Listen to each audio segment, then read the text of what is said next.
During a high school basketball game, the Wolves are losing against the Stalkers. With only 44 seconds left, the coach tells Dean to get the ball and pass it to Mason to get the few points they need to win. The boys follow this strategy and soon Mason gets 2 points, although he's distracted when he sees a burned man in the crowd. The game continues and Dean passes the ball to Mason again. He throws it at the last second and watches in horror as the burned man appears in front of him, reaching out with its black hand. At that moment the ball gets the final points and the Wolves win, so Mason is surrounded by his overjoyed team. A terrified Mason runs to the changing room and notices the goosebumps on his arm as he opens his locker. He throws out a bunch of things until only a strange artifact is left. While a voice whispers his name, Mason goes looking for a weight.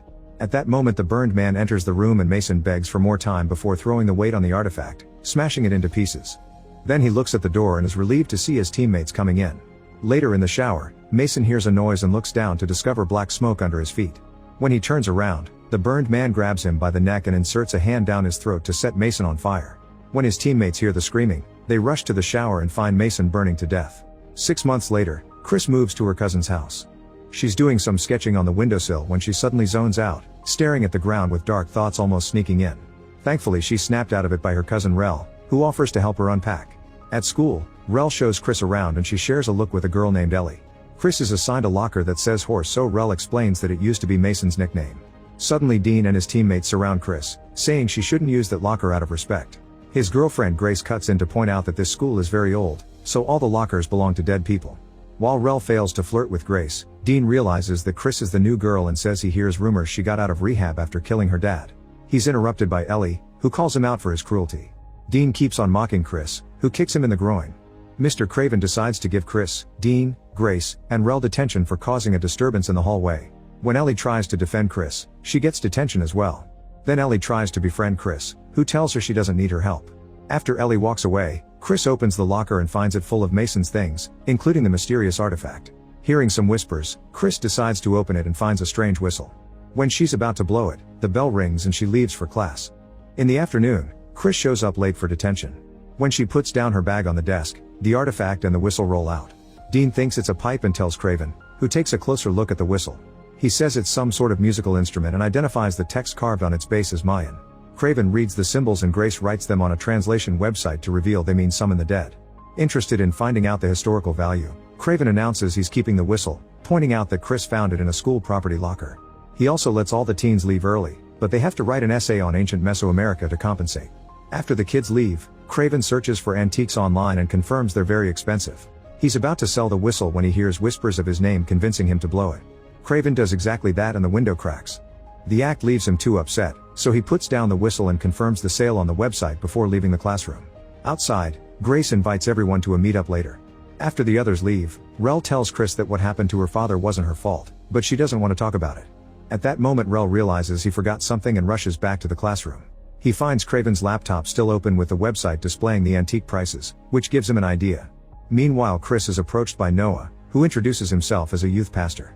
He invites her to church while trying to sell her happy powder, even offering a welcome sample.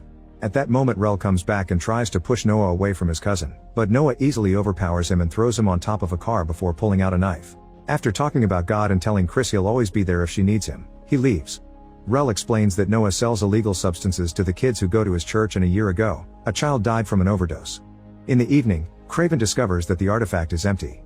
He searches for the whistle everywhere to no avail. Then he hears a noise and assumes it's the janitor, but when he steps into the corridor he sees a strange figure standing in the darkness. Suddenly Craven is startled by a hand on his shoulder, however it's just the janitor. The mysterious figure is gone, so Craven assumes he's been imagining things. He then returns to the classroom and notices that he can see his breath. When he turns around, he finds a creepy creature with weird goo coming out of its mouth. This creep stabs Craven with both hands to squeeze his lungs until he dies. The janitor walks past the door but doesn't see anything. The same goo appears in Craven's mouth as he transforms into the creature before collapsing. At Grace's house, Rel reveals he stole the whistle. Chris refuses to mingle with the group but can't stop staring at Ellie, who injects her leg with her diabetes medicine. Grace's brother Timmy tries to spy on their party but she sends him to his room. When Chris announces she's leaving, Ellie tries to convince her to stay. At that moment Dean dares Grace to blow the whistle. When she does so, everyone covers their ears because a painful noise echoes for a few seconds. Once it's over, Dean tells everyone to be quiet because he can hear something else, but this is just an excuse to fart. Chris then leaves, so Ellie follows her to invite her to the Harvest Festival, saying it'd be really nice if she came. After Chris says yes, Ellie leaves. Then Chris asks Rel if Ellie likes boys or girls, but Rel has no idea. At home, Chris keeps trying to think of something to text Ellie, but she isn't happy with any of her ideas. Suddenly she sees someone standing in the tree outside her window and gets very afraid, only to be startled by Rel entering the room. When she looks at the tree again, the figure is gone. At that moment her phone pings with a text from Ellie, and Chris panics because she realizes she accidentally sent a flirty text. It seems Ellie liked it though, so Rel steals the phone and sends a cute reply to help his cousin. After Dean also leaves, Grace starts working on her essay. She keeps hearing noises and someone whispering her name, but she assumes it's Timmy pranking her. When she sees the light in her brother's room going out, she realizes that he isn't making the noises around her. Suddenly a creepy creature runs behind her and she hears her name whispered again. She follows the noise and checks behind the furniture, but there's nothing. At that moment a creepy hand touches her and she turns around, only to see Timmy. Grace notices he's too far to be the one who touched her.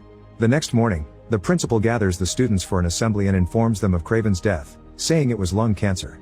Ellie notices a girl in front of her shaking and her neck suddenly breaks. This girl then turns her head back to show her creepy face, whispering Ellie's name. At that moment Grace gives the whistle to Chris and the distraction snaps Ellie out of it. Now the creepy girl is gone. After class, Ellie and Chris go to Mason's house because they think the family will want his whistle. They knock on the door only to find it open. The girls go inside and hear old music while noticing all the antiques that decorate the house. Suddenly Mason's grandmother Ivy appears behind them and without saying hello, she goes on a rant about the bank taking the house from her.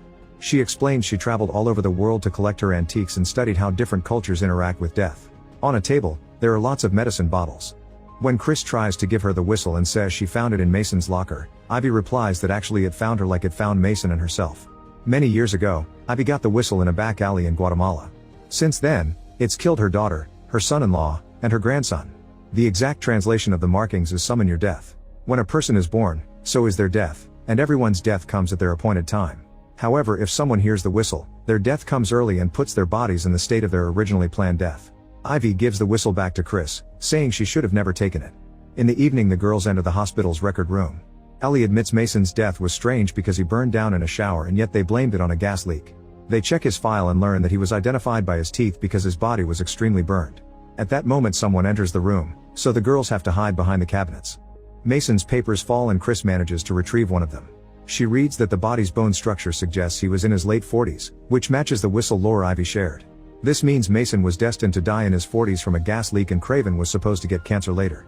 The girls need to warn the others, so they sneak out before the employee finds the other paper on the floor. At the harvest festival, everyone is in costumes. Rel finds Grace and finally tells her he likes her, but she gently turns him down and kisses his cheek before going to meet her boyfriend. Dean mocks Rel's costume and Rel has a drink to forget.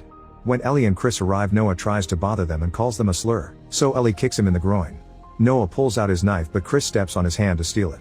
She then pokes his nose with it and mentions the child who overdosed.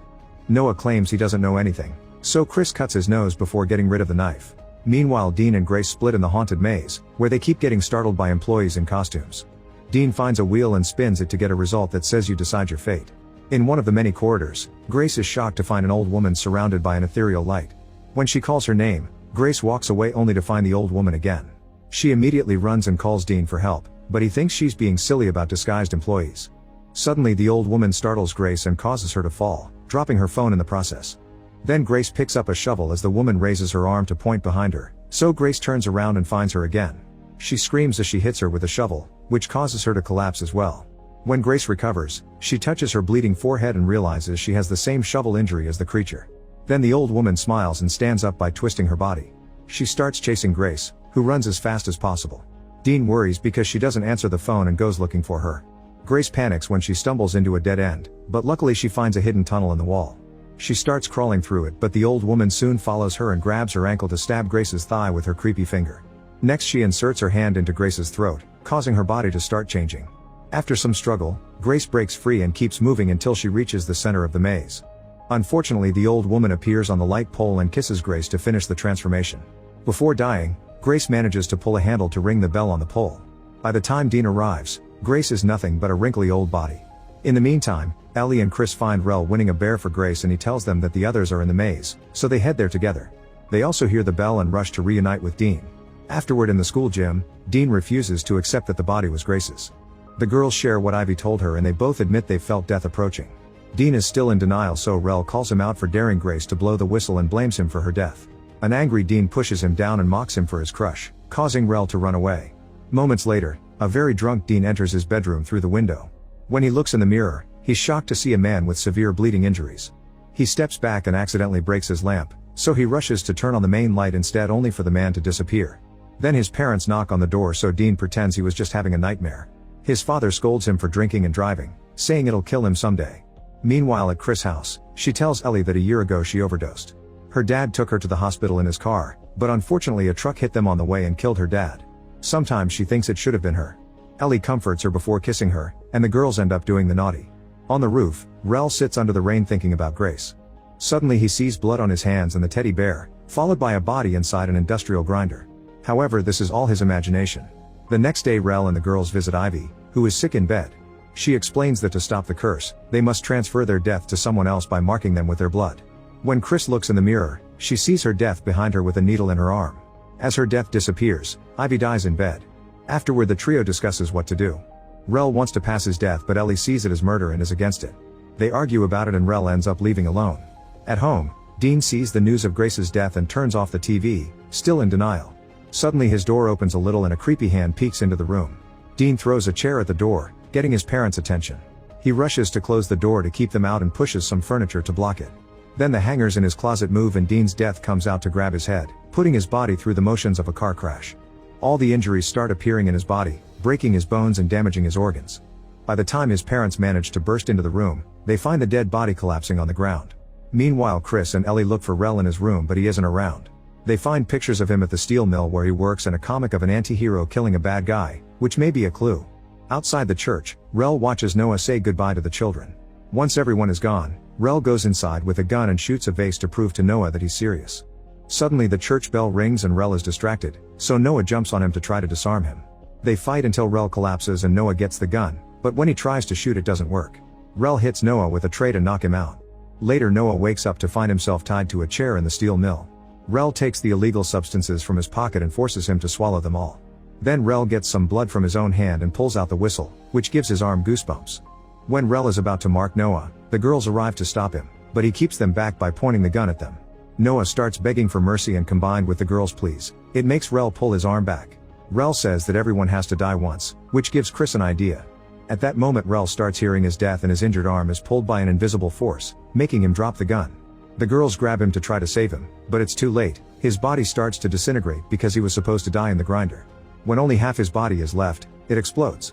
While Noah passes out, Chris has a breakdown and Ellie has to calm her down, reminding her that she had an idea. The girls rush to Ellie's car to get her hospital supplies as Chris explains her plan. Using insulin, they could stop a heart and bring it back to life with adrenaline.